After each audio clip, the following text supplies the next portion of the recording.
అది చమత్కారం. వెంకటేశ్వరుడికి వకుళమాతకి ఉన్న అనుబంధంలో మీరు చాలా జాగ్రత్తగా పురాణాన్ని పరిశీలిస్తే వీడు నా కొడుకు అని ఆవిడ చెప్పడాన్ని ఇష్టపడలేదు.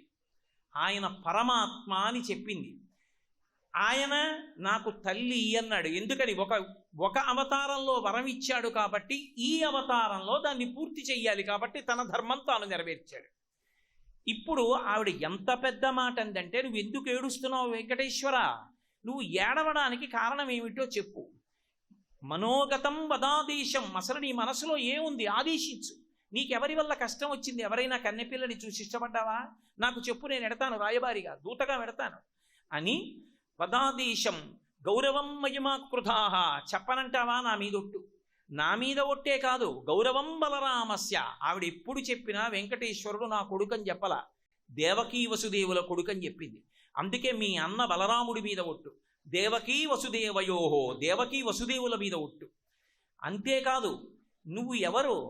నువ్వు మహానుభావుడివి. దుఃఖం భవతి తాం దృష్ట్వా, ఏడవలసిన అవసరం నీకేమిటి?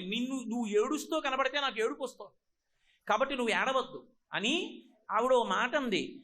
యభుక్తం భూత భావన, కొద్దిగా ఏమైనా తినవయ్యా తండ్రి, కాస్త తిను అని.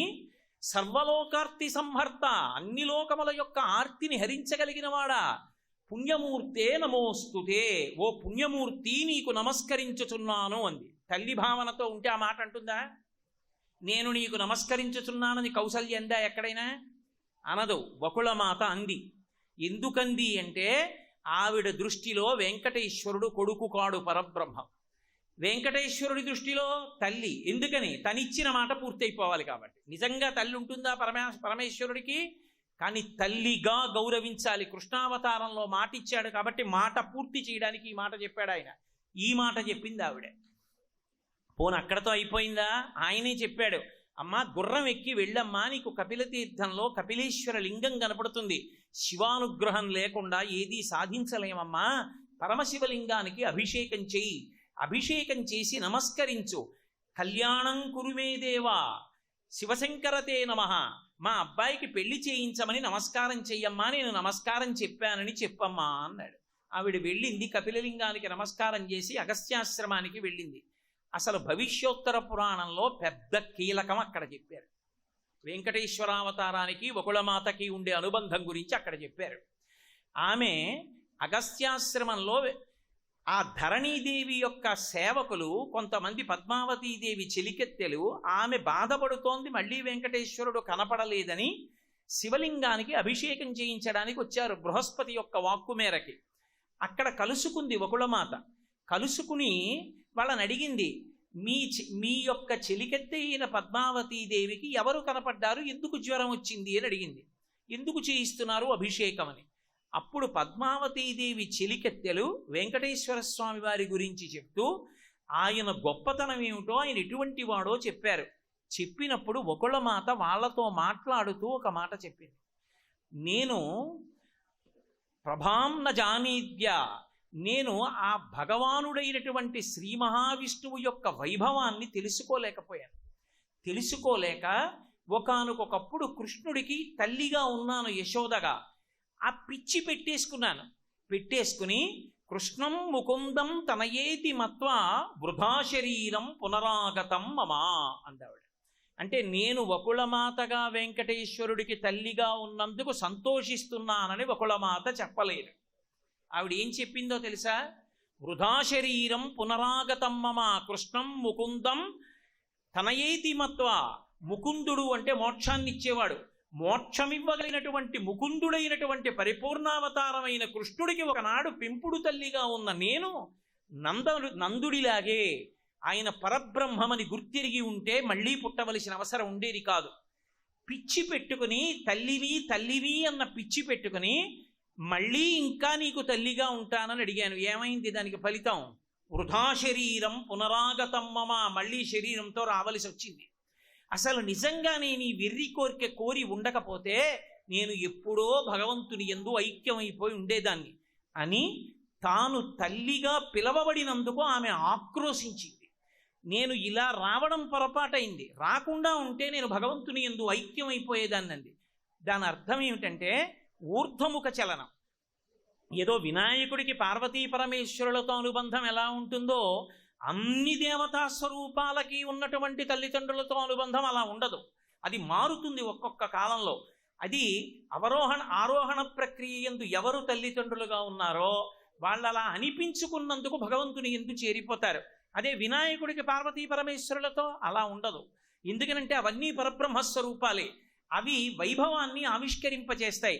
అదే రామావతారం, కృష్ణావతారం, వెంకటేశ్వరావతారం దగ్గరికి వచ్చేటప్పటికి తల్లిగా వకుళమాత ఉన్నా, తండ్రిగా దశరథుడున్నా, తల్లిగా కౌసల్య ఉన్నా అది వాళ్ళ అభ్యున్నతికి కారణమవుతుంది తప్ప ఇప్పుడు వాళ్లకొక గుడి కట్టి ఏదో పూజ చేస్తే వాళ్ళు అనుగ్రహించే దేవతా స్వరూపాలు అవుతారని నిర్ధారించడం మాత్రం సాహసం.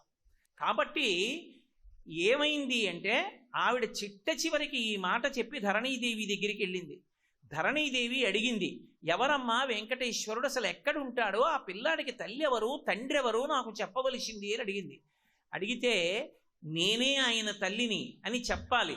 వెంకటేశ్వరుడైతే ఈమె మా అమ్మ అని చెప్పాడు. ఎందుకని? తన వాక్కు, తానిచ్చిన మాట, తన ధర్మం తాను నిలబెట్టుకుంటాడు. లేకపోతే అమ్మని ఎలా చూడాలన్నది మనకు అర్థం కాదు. మనం అమ్మని ఎలా చూడాలో నేర్పడానికి ఆయన మనకు అలా నేర్పుతాడు తప్ప వకుళమాత మాత్రం ఏం చెప్పిందంటే నేను తల్లిని వెంకటేశ్వరుడికన్నా ఆవిడ చెప్పుకోలేదు. ఆవిడేం చెప్పుకుందంటే ధరణీదేవితో మాట్లాడుతున్నప్పుడు ఆవిడ దేవకీ జననీతస్య జనకః సురనందనః, ఆయన యొక్క తల్లి దేవకీదేవి, ఆయన యొక్క తండ్రి శూరుని యొక్క కుమారుడైన వసుదేవుడు అంది. ఎక్కడైనా మళ్ళీ తల్లిదండ్రుల్ని చెప్పడంలో పొరపాటుగా అర్థం చేసుకుంటారేమో అని వసుదేవుడి తండ్రి పేరు కూడా చెప్పింది. చెప్పి జనకః శూరనందనః నిశాకర కులంతస్య, ఆయన పుట్టింది చంద్రవంశంలో పుట్టాడు. నామ్నా కృష్ణమితి స్మృతః, ఆయన పేరు కృష్ణుడు. ఇప్పుడు పాపములను పోగొట్టడానికి వచ్చాడు కాబట్టి వెంకటేశ్వరుడు అంటున్నారు. ఇప్పటికీ ఆయన పేరు కృష్ణుడే. ఆయన తల్లిదండ్రులు దేవకీ వసుదేవులే, అన్నగారు బలరాముడే, ఆయన యొక్క పేరు కృష్ణుడే అంటూ ఆవిడ వశిష్ఠగోత్రచోత్పన్నో నక్షత్రం శ్రవణం తథా, వశిష్ఠగోత్రంలో పుట్టాడు, ఆయన నక్షత్రం శ్రవణం నక్షత్రం అని చెప్పింది తప్ప ఎక్కడా నేను వెంకటేశ్వరుడి తల్లినని వకుళమాత చెప్పలేదు. పురాణాన్ని జాగ్రత్తగా పరిశీలనం చేసినప్పుడు అనుబంధాలని చెప్పేటప్పుడు తీసుకోవలసినటువంటి జాగ్రత్త ఎంత పరాకుగా ఉంటుందో మనకి విషదం అవుతుంది. అంటే వకుళమాత ఇంకానే తల్లిని తల్లిని తల్లిని అని పట్టు కూర్చుంటే మళ్ళీ ఏదో వరం అడిగి ఏదో భ్రాంతితో మళ్ళీ లోపల మనసులో కారణం ఉండిపోతే మళ్ళీ పుట్టవలసి ఉంటుంది. సనత్కుమారాచార్యుల వారంతటి వారు సుబ్రహ్మణ్యుడిగా రావాల్సి వచ్చింది. దేవసేనని జయించాలని కోరిక ఉండిపోతే త్రిపురారహస్యంలో చెప్పారు ఎందుకు వచ్చాడో ఆయన. మహాజ్ఞాని అయినటువంటి వాడు మళ్ళీ రావలసి వచ్చింది. కాబట్టి వకుళమాత కూడా యశోదాదేవిగా ఉండి కృష్ణం ముకుందం అనుంటే నందుళ్ళే అయిపోను. కృష్ణం ముకుందం తనయేతి మత్వా వృధా శరీరం పునరాగతం మమ అంది.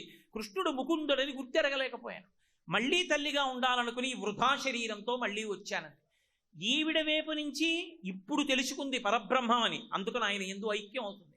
వెంకటేశ్వరుడి వైపు నుంచి ఆయన ఎప్పుడూ ధర్మాన్ని లోకానికి చూపించాలి. ఈశ్వరుడే లోకానికి ధర్మాన్ని చూపించకపోతే చూపించేవాడెవరు? రాముడు అవతారంగా వచ్చినా విష్ణు అయినా తండ్రి విషయంలో తండ్రి ధర్మాన్ని పాటించాలి, తల్లి విషయంలో తల్లి ధర్మాన్ని పాటించాలి, భార్య విషయంలో భార్య ధర్మాన్ని పాటించాలి, తమ్ముడి విషయంలో తమ్ముడి ధర్మాన్ని పాటించాలి. లేకపోతే రాముడు తల్లినే గౌరవించలేదు, మనం ఎందుకు గౌరవించాలంటాం? వెంకటేశ్వరుడు తల్లిగా నీకు మళ్ళీ అవకాశం ఇస్తున్నానన్నందుకు తల్లిగా ఎంత గొప్ప గౌరవం ఇచ్చాడంటే, లోకంలో అమ్మ అన్న మాటకి పట్టాభిషేకం ఏమిటి అంటే ఒక్కటే, కొడుకు ఎంత గొప్పవాడు కానివ్వండి, అమ్మని మా అమ్మ మా దగ్గరే ఉంటోందండి అన్న కొడుకెవరో వాడు తుచ్చుడు, వాడు సంస్కారం లేనివాడు. అమ్మ మీ దగ్గర ఉండడం ఏమిటి? ఎంత పెద్దదైపోయినా మా అమ్మ నా దగ్గరే ఉంటోందండి ఇప్పుడు అనకూడదు. మా అమ్మ చేతి అన్నం తింటున్నానండి అనాలి. అమ్మ ఎంత పెద్దదైపోనివ్వండి, ఆవిడ వండి పెట్టిందా లేదా అన్న దానితో కూడా సంబంధం ఉండదు. అమ్మని మించిన దైవం లేదు. అమ్మ అనారోగ్యంతో మంచంలో పడుకునున్నా కొడుకు అన్నం తిన్న సమయాన్ని లెక్కలో పెట్టుకుని చెప్తుంది. వాడు కడుపు నిండా అన్నం తినలేదని దగ్గరికి పిలిచి చేయి పట్టుకుని, ఏ నాన్న అంత గబగబా తిన్నావు, బావులేవా ఆధరవులు, కడుపు నిండలేదా అని వాడికి కొంచెం ఏదైనా 2 పళ్ళు పెట్టండి, వాడు ఇవాళ కడుపు నిండా తినలేదే అంటుంది. ఏం నాన్న మనసు బావులేదా అంటుంది. అమ్మ అంటే అన్నం పెడుతుంది. వెంకటేశ్వరుడు లోకానికి అంతటికీ కూడా అమ్మని ఎలా గౌరవించాలో అనుకున్నాడు కాబట్టే వకుళమాతను ఎక్కడుంచాడు. వకుళమాతని మళ్ళీ వెళ్ళి ఎక్కడో ఉండమని చెప్పలేదు వెంకటేశ్వరుడు. వెంకటేశ్వరుడు ఏ ఆనందంలో విమానంలో ఉన్నాడో అక్కడే వకుళమాత కూడా ఉంది. ఉండి వంటశాలలోకి చూస్తూ ఉంటుంది. ఆవిడ కన్నాలుంటాయి, అందులోంచి చూస్తూ ఉంటుంది. చూస్తూ వెంకటేశ్వరుడికి వంట అమ్మ చేసి పెడుతోంది. అమ్మ చూసి, అమ్మ వంట వాళ్లతో చేయించి పెట్టడం అంటే అమ్మ చేసి పెట్టడమే. వాడు సరిగా పోపు పెట్టకపోతే అమ్మే లేచెళ్ళి పోపు పెడుతుంది. ఒరే అన్ని మిరపకాయలు లేకరా మా అబ్బాయికి కారం అంటుంది. కాబట్టి అమ్మ చేతి అన్నం వెంకటేశ్వరుడు తింటున్నాడు. అంటే ఇప్పుడు వెంకటేశ్వరుడు మనని ఏం నేర్చుకోమని చెప్పాడు? ఒరే మీరు నా దగ్గరికి వచ్చి బుడుపులు ఇచ్చేసి నా దగ్గరికి వచ్చేసి పొర్లు దండాలు పెట్టేస్తే నేను పొంగిపోను.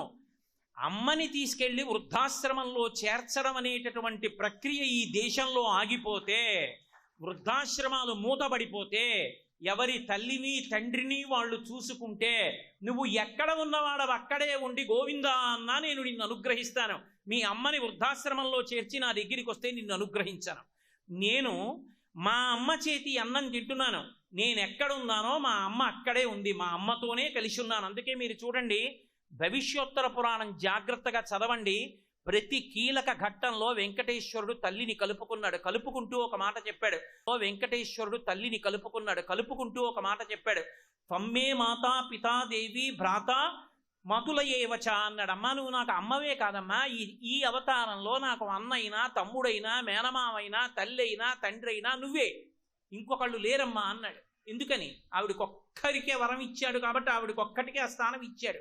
నందుడు అడగలేదు, ఆయన ఇవ్వలేదు. కాబట్టి భగవంతుని యొక్క అనుబంధాలని అర్థం చేసుకోవడం అనేటటువంటిది జాగ్రత్తగా అర్థం చేసుకోవాలి. నేను మీకు నిన్నటి నుంచి విఘ్నేశ్వరుడికి తల్లిదండ్రులతోటి మేనమామతోటి ఉన్న అనుబంధాలు చెప్తున్నాను. అవి పరస్పర పోషకాలు. ఒకళ్ళ వలన ఒకళ్ళు తరించడం అనేటటువంటి మాట ఉండదు. పరమశివుడికి కుమారుడిగా వినాయకుడు వచ్చినా, వినాయకుడు నా కుమారుడని పరమశివుడన్నా, శివుడు శివుడుగా మోక్షప్రదాత, పార్వతి పార్వతిగా మోక్షప్రదాత, వినాయకుడు వినాయకుడుగా మోక్షప్రదాత. రాముడికి తండ్రిగా దశరథుడు వచ్చినా దశరథుడు మోక్షప్రదాత కాడు, దశరథుడు అనుగ్రహప్రదాత కాడు. దశరథుడికి ప్రతిష్ట లేదు, దశరథుడికి దేవాలయాలు కట్టలేదు ఈ దేశంలో. కాబట్టి అనుబంధాలు అర్థం చేసుకునేటప్పుడు కొన్నింటిలోంచి ధర్మం మాత్రమే తీసుకోవాలి. కొన్నింటిలోంచి అన్నీ పరబ్రహ్మస్వరూపాలే అయినప్పుడు అన్నిటికీ వేరు వేరు దేవాలయాలు ఉండి అనుగ్రహిస్తాయి. శివుడికి దేవాలయం ఉంటుంది, అమ్మవారికి దేవాలయం ఉంటుంది, విష్ణువుకి దేవాలయం ఉంటుంది, వినాయకుడికి దేవాలయం ఉంటుంది. శివుడి గుళ్ళో వినాయకుడు ఉండొచ్చు, వినాయకుడి గుళ్ళో శివుడు ఉండొచ్చు, అమ్మవారి గుళ్ళో వినాయకుడు ఉండొచ్చు. శ్రీకాళహస్తి క్షేత్రానికి వినాయకుడితో కలిసి అమ్మవారు వాహనం మీద వచ్చింది అని ఇప్పటికీ చెప్తారు పెద్దలు. కాబట్టి ఎవరితో ఎవరు కలిసి ఉన్నారు, ఎవరికెవరు అనుగ్రహించారు, ఎవరికెవరు సాయపడ్డారన్న దానివల్ల ఒకరికన్నా ఒకరు తక్కువ అవ్వడం అన్నది ఉండదు. దానివలన లోకానికి ఒక పాఠం నేర్పడం అవుతూ ఉంటుంది. ఎవరికి వారే ఆ స్థాయిలో ఆ మూర్తి మోక్షప్రదాతగా పరబ్రహ్మస్వరూపంగా నిలబడతాడు. అంత మాత్రం చేత మీరు ఇప్పుడు నేను చెప్పినటువంటి ఉపన్యాసాన్ని మీరు అన్వయం చేసి భగవంతుడు అప్పుడప్పుడు తల్లిదండ్రులుగా స్వీకరించిన వాళ్ళందరూ కూడా మోక్షప్రదాతలుగా స్వీకరించడాన్ని ఆర్షవాంగ్మయం అంగీకరించదు. అలా అయితే వినాయకుడి తండ్రి అయిన శివుడికి ఎన్ని దేవాలయాలు ఉన్నాయో రాముడికి తండ్రి అయిన దశరథుడికి అన్ని దేవాలయాలు ఉండాలి. దశరథుడి భార్య అయిన కౌసల్య సుమిత్ర కైకేయులకి కూడా అన్ని దేవాలయాలు ఉండాలి. ఉన్నాయా? ఉండవు. ఎందుకుండవంటే ఒక్కటే కారణం, అప్పుడు ధర్మాన్ని అన్వయం చేస్తాం. రాముడు తండ్రి పట్ల ఎలా ప్రవర్తించాడు, తల్లుల పట్ల ఎలా ప్రవర్తించాడు. రాముడి లాంటి కొడుకున్నందుకు దశరథుడు ఏమయ్యాడు? నువ్వు నీ తండ్రికి కొడుకు అయినందుకు నీ తండ్రి ఉన్నత స్థానాలు పొందేటట్టు పుత్రధర్మాన్ని అలా నెరవేర్చు. అది తెలుసుకోవడం వరకే తప్ప యశోద నేను తల్లిగా ఉండిపోవాలని కోరుకున్నట్టు పురాణంలోనే లేదు. అసలు నాకు తల్లిగా ఉండాలన్న కోరికే మళ్ళీ శరీరం తెచ్చింది. అది లేకపోతే నేను ఐక్యమైపోయి ఉండేదాన్నని బాధపడింది అనడానికి మాత్రం సాక్ష్యాలు ఉన్నాయి పురాణంలో. కాబట్టి భగవంతుని పట్ల ఉండేటటువంటి అనుబంధాల్ని అర్థం చేసుకునేటప్పుడు ఏది ఎక్కడ ఉద్ధరణ హేతువో, ఏది అనుగ్రహ హేతువో, ఏది దేవతాస్వరూపమో జాగ్రత్తగా అర్థం చేసుకుని అన్వయం చేసుకుని ధర్మాన్ని ఎలా ఆచరించాలో అలా ఆచరించాలి తప్ప అక్కరలేని అనవసరపు అయోమయానికి గురి కాకూడదు. కాబట్టి భగవానుడైనటువంటి వినాయకుడికి శ్రీకాంతో మాతులో యస్య జననీ సర్వమంగళ జనకః శంకరో దేవః తం వందే కుంజరాననం.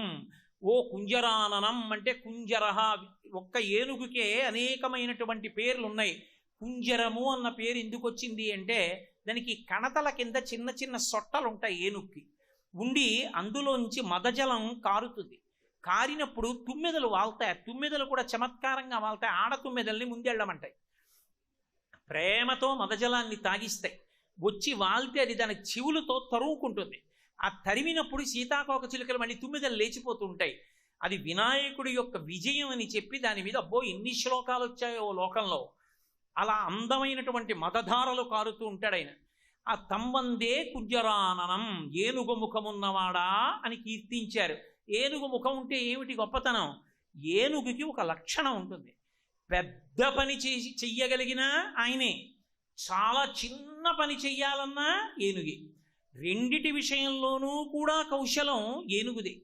మీరు చూడండి, రోడ్డు మీద పెద్ద పెద్ద బండరాళ్ళు ఎత్తేటటువంటి యంత్రాన్ని తీసుకొచ్చి బండరాళ్ళు ఎత్తిస్తూ ఉంటారు.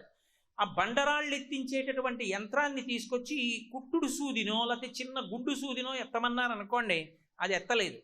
దానికి సాధ్యం కాదు. ఆ గుడ్డు సూదిని అది ఎత్తదు. పెద్ద బండరాయి అయితే ఎత్తుతుంది.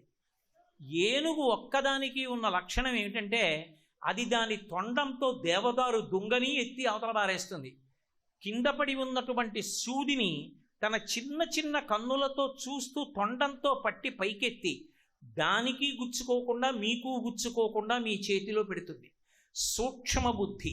చిన్న పని నుండి పెద్ద పని వరకు చేస్తుంది ఏనుగు. ఏనుగు ఎలా చిన్న పనికి పెద్ద పనికి అవసరమో అలా విఘ్నేశ్వరుడు ఈ పనికి అక్కర్లేదని నువ్వు నిర్ధారించడానికి అవకాశం లేదు. ఏ పనికైనా ఆయన అవసరం. అది కుంజరాననం అన్న మాటకు అర్థం. అంతటి బుద్ధి వైభవం ఉన్నవాడు, లోకంలో ఏ పనినైనా నిర్వహించడానికి సత్తా కలిగినటువంటి వాడు. అసలు విచిత్రం ఏమిటంటే మంచి ముత్యాలు దొరికేటటువంటి అద్భుతమైనటువంటి స్థానాలలో ఒకటిగా చెప్పబడేది ఏది అంటే ఏనుగు యొక్క కుంభస్థలం. ఏనుగు కుంభస్థలంలో దొరికినటువంటి ముత్యాలు ఏవి ఉంటాయో వాటితోటే మహామహులైనటువంటి వారు ఆభరణాలు చేయిస్తూ ఉంటారు. పరమేశ్వరుడు పార్వతీదేవి మెడలో ముత్యాలహారం వేశాడు. ఎక్కడదా ముత్యాలహారం అంటే గజాసురుణ్ణి సంహారం చేసినప్పుడు ఆయన కుంభస్థలంలో ఉన్న ముత్యాలు చల్లబడితే ముత్యాలు తీసి పేటగుచ్చి పార్వతీదేవి మెడలో వేశాడు. అందరి భర్తల్లా మామూలు ముత్యాలు తెచ్చి నీ మెడలో ఎందుకు వేస్తాను? గజాసుర సంహారం చేశానని. మదించినటువంటి ఏనుగుల కుంభస్థనముల యందు ముత్యాలు ఉంటాయి అని. ఆ ముత్యం ఎక్కడున్నా దానికి ఒక లక్షణం ఉంటుంది. ముక్తాచూర్ణేన సంయుక్తం తాంబూలం ప్రతిగృహ్యతాం అని. మీరు ప్రత్యేకించి అమ్మవారి పూజలో అమ్మవారికి చేసేటటువంటి ఉపచారముల వలన ఏ ఉపచారం వల్ల ఏ ఫలితం వస్తుంది అంటే చెప్పడం కొంతవరకు సాధ్యం. అమ్మవారికి చేసే ఉపచారాలలో ఒకే ఒక్క ఉపచారం చెయ్యడం వల్ల ఎంత ఫలితం వస్తుంది అంటే చెప్పడం దుస్సాధ్యమైన ఉపచారం ఒక్కటే. ఏది అంటే అమ్మవారికి సమర్పించేటటువంటి తాంబూలం. ఆ తాంబూలం బాగా పండాలి అంటే అందులో వెయ్యవలసినది ఏది అంటే ముత్యాన్ని కాల్చి దాని నుగ్గు తాంబూలంలో వెయ్యాలి. కానీ జాతి ముత్యాన్ని మీరు కాల్చినటువంటి నుసి సూదితో ఇలా ముట్టించి తాంబూలంలో ఇలా పెట్టాలి తప్ప 2 వేళ్లతో ఇలా పైకెత్తినంత కానీ పొరపాటున వేసి తాంబూలం ఇస్తే నోరంతా పుళ్ళు పడిపోతుంది. అంత వేడి. నీటిలోంచి వచ్చేటటువంటి ముత్యం, చాలామంది నీటిలో ఏదో పుడుతుంది ముత్యం అనుకుంటారు. కాదు, నీటిలో ఉన్న ఒక జంతువు నుండి వస్తూ ఉంటుంది ముత్యం. కాబట్టి ఆ ముత్యాన్ని ఒక్క పిసరు తాంబూలంలో వెయ్యాలి. అందుకే ముక్తాచూర్ణేన సంయుక్తం తాంబూలం ప్రతిగృహ్యతాం అని. అటువంటి తాంబూలం అమ్మవారికి ఎవరు సమర్పణం చేశారో దాని వలన ఎంత ఫలితం వస్తుంది అంటే చెప్పడం కష్టం. అమ్మవారు లోకంలో ఎప్పుడైనా ఎవరినైనా మహావిద్వాంసులుగా మార్చాలనుకుంటే తన తాంబూల చర్మణ ప్రసాదంలోంచి ఓ ముద్ద తీసి ఆ వ్యక్తి, ఆ భక్తుని యొక్క నోట్లో పెడుతుంది. ఎవరు అమ్మవారి తాంబూలపు పిడచ తిన్నాడో వాడు మహాకవి అయిపోతాడు. మూకశంకరులు అలాగే అయ్యారు. జంబుకేశ్వర క్షేత్రంలో వరదన్ అనేటటువంటి కవి అలాగే అయ్యాడు. అమ్మవారు బీజాక్షరాలు రాస్తేనే ఉజ్జయిన్లో కాళిదాసు గారు అంతటి గొప్పవాడు అయ్యాడు. అమ్మవారి యొక్క అనుగ్రహంతో అంత శక్తి పొందుతారు. దుర్వాసో మహర్షి ఆర్యాదిశతి రచించారంటే అమ్మవారి కామాక్షి అనుగ్రహంతో రచించారు. కాబట్టి అమ్మవారికి చేసేటటువంటి తాంబూల సేవలో అత్యంత ప్రధానమైనటువంటి చూర్ణముగా చెప్పబడేటటువంటి ముత్యం వచ్చేది ఏనుగు యొక్క కుంభస్థలంలోంచే వస్తుంది. అసలు లోకంలో ఒక విచిత్రం ఉంది. ఎన్నో జంతువులు ఉన్నాయి. ఇన్ని జంతువులున్నా ఏ జంతువు కూడా భగవంతుడికి తాను పూజ పొంది పూజ చెయ్యదు. ఒక్క ఏనుగు మాత్రమే అలా పూజ చేస్తుంది. ఇప్పటికీ మీరు శృంగేరి పీఠానికి కాంచీపురంలో ఉన్నటువంటి కామకోటి మఠానికి వెడితే కనపడుతుంది. ఉదయం వేళలో శృంగేరి మఠంలో చేస్తారు, సాయంకాలం వేళలో కామకోటి మఠంలో చేస్తారు. కామకోటి మఠంలో ఏనుగుకి పూజ చేసి ఏనుగు పూజ పుచ్చుకుంటుంది, గజ పూజ అంటారు. గోవుకి చేసే పూజ పశు పూజ కాదు, గోపూజ. సర్వం శ్రీ ఉమామహేశ్వర పరబ్రహ్మార్పణమస్తు. స్వస్తి.